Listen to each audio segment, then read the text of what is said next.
we are competing with big fours, we are competing with big banners. The only sort of asset or the wealth which we have is the skill, the work which we can deliver.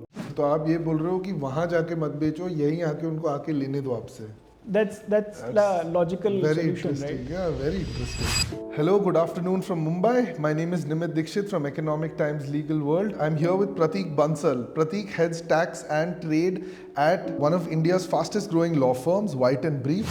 In tier 3 and tier 4 cities, when you talk about a lawyer, the image and the perception which everybody has is of that civil and criminal lawyer who is practicing in a district court. Now in Bombay, it's a completely different world. Now you are doing litigation, you are doing corporate, you are doing all other things. You somehow realize that this is your calling.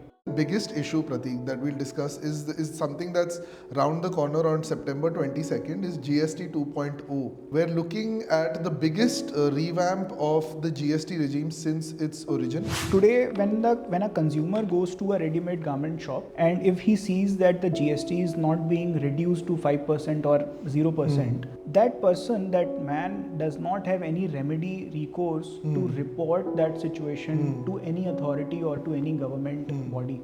The global companies, all these MNCs who are headquartered outside India, their global leadership, they fail to understand India's judiciary and justice delivery system. Do you think that it stops investment into India at all? Because India is a lucrative market, right?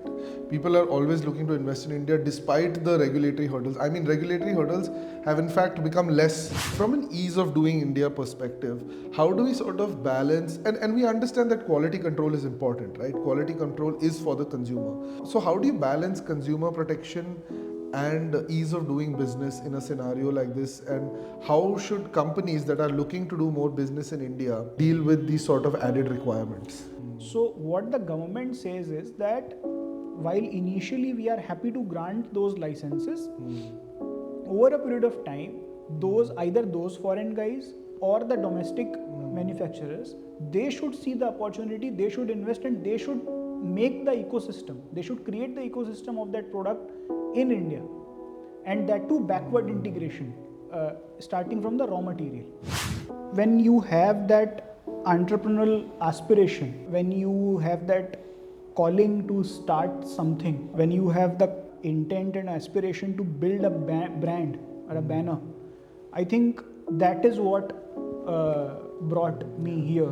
I remember when during the initial phase we used to go meet the clients, we always used to tell them that you need to give us the smallest and the most difficult job which you have.